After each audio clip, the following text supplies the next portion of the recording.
Boiling point with increase in molecular mass. ये कह रहा है कि अगर हम मीथेन देखें, इथेन देखें, प्रोपेन देखें, ब्यूटेन देखें तो उनकी बॉइलिंग पॉइंट बढ़ते जाती है।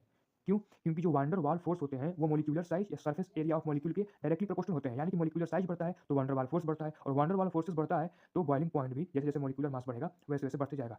पर उस मॉलिक्यूलर मास में अगर हम वो मॉलिक्यूलर मास को सेम रखें और चेन की जगह ब्रांचिंग बढ़ाते जाएं तो वहाँ पे क्या होता है, बॉइलिंग पॉइंट कम होने लगता है। जैसे कि फर्स्ट पेज पे था, यहाँ पे ब्यूटेन ब्यूटेन का 273 है और मॉलिक्यूलर मास ब्यूटेन का है। पेंटेन इसका 309 है। लेकिन पेंटेन में जैसे जैसे हम आइसोपेंटेन किए, नियोपेंटेन किए तो इसका बॉइलिंग पॉइंट कम होने लगा। यानी जो बॉइलिंग पॉइंट होता है वो ब्रांचिंग के इनवर्सली प्रोपोर्शनल होता है, बट मॉलिक्यूलर मास के डायरेक्टली प्रोपोर्शनल होता है। अपने अपने मॉलिक्यूलर मास जैसे बढ़ाते जाओगे बॉइलिंग पॉइंट भी बढ़ते जाएगा, पर उसमें ब्रांचिंग करते जाओगे तो उस मॉलिक्यूलर मास का बॉइलिंग पॉइंट कम होते जाएगा। अब आता है और इंपॉर्टेंट एक पॉइंट, केमिकल प्रॉपर्टीज।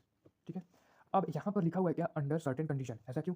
क्योंकि एनसीईआरटी क्या कहता है यहाँ पे कि जो एल्केन होता है, this hydrocarbon are inert under normal condition as they do not react with acid base और अदर रिएजेंट। देखो, तो these hydrocarbon are inert under normal condition, they do not react with acid base or other reagent, hence they are known as paraffins, इसीलिए paraffins भी कहते हैं। तो इसीलिए हमें क्या लेना पड़ा, कंडीशन। ये कंडीशन के अंडर में ही आकर के केमिकल प्रॉपर्टीज शो करते हैं। जैसे कि पहला आता है substitution reaction. Substitution reaction alkane show, इसमें सब्स्टिट्यूशन में हेलोजिनेशन, सल्फोनेशन और नाइट्रेशन, ये तीन रिएक्शन शो करता है कौन, एल्केन। हेलोजिनेशन जो होता है अंडर सनलाइट और यूवी इन प्रेजेंस ऑफ 573 से 773 केल्विन टेम्परेचर हमें चाहिए। वैसे तो इनर्ट है, कुछ नहीं करता है, पर आप इतना अगर प्रेशर दोगे, आपको कोई मतलब टेम्परेचर दोगे, कोई उसके लिए सर्टेन कंडीशन कर रहे हो तो कुछ ना कुछ रिएक्ट करेगा ही करेगा। अब एल्केन क्या, हेलोजिनेशन भी शो करता है, सल्फोनेशन और नाइट्रेशन तीन चीज शो करता है। अच्छा, ये जो हेलोजिनेशन है सारे एल्केन शो करते हैं, लेकिन सल्फोनेशन और नाइट्रेशन जो है वो लोअर एल्केन शो नहीं करते हैं। लोअर एल्केन मतलब वो एल्केन जिनकी ब्रांच में या जिनके चेन में जो कार्बन है वो 6 कार्बन से कम है, जिनकी चेन में 6 कार्बन से कम वाले नहीं करते। हेक्सेन नहीं करेगा, हेक्सेन तक नहीं करता, सल्फोनेशन और नाइट्रेशन। यहाँ पर दो पॉइंट है कि रिएक्टिविटी ऑफ हाइड्रोजन रिप्लेसमेंट, जैसे कि रिप्लेस जब सब्स्टिट्यूट होना होता है तो क्या होता है कि चीज़ें आती हैं एक चीज़ और दूसरी चीज़ को हटा दी जाती है।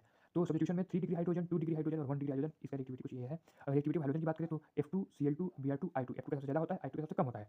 अब फ्लोरिनेशन इतना हाई होता है, इतना ये एक वायलेंट या फिर एक्सप्लोसिव होता है, डार्क में भी हो जाता है। तो इसको तो हम अवॉइड करते हैं, फ्लोरिनेशन को टू वायलेंट है इसीलिए। अब हम बात करें आयोडीनेशन का तो ये वेरी स्लो होता है और रिवर्सिबल होता है। मतलब क्या, मतलब ये कोई एल्केन है, इसमें हमने आयोडीन दिया और सनलाइट के प्रेजेंस में यहाँ पर आर आई तो बना, ठीक है, पर हेलोजिनेशन शो किया यहाँ पे, लेकिन कुछ ही देर बाद रिवर्सिबल होकर के फिर से एल्केन बन जाता है। अरे यार, फिर तो दिक्कत है, क्या करें? तो इसके लिए हम ये जो होता है ना, ये एक होता है रिड्यूसिंग एजेंट, ये फिर से एल्केन को रिड्यूस कर देता है, हाइड्रोजन पे जोड़ देता है। तो इसके लिए हम HNO3 और HIO3 ऑक्सीडाइजिंग एजेंट लेकर आते हैं, और फिर से जब ये रिएक्शन करवाते हैं तो ये रिएक्शन इरिवर्सिबल हो जाता है, यानी रिएक्शन हो जाता है, फिर से एल्केन नहीं बनता। तो HNO3 और HIO3 का बहुत बड़ा हाथ है आयोडीनेशन में, और ये वेरी स्लो प्रोसेस है आयोडीनेशन। एल्केन का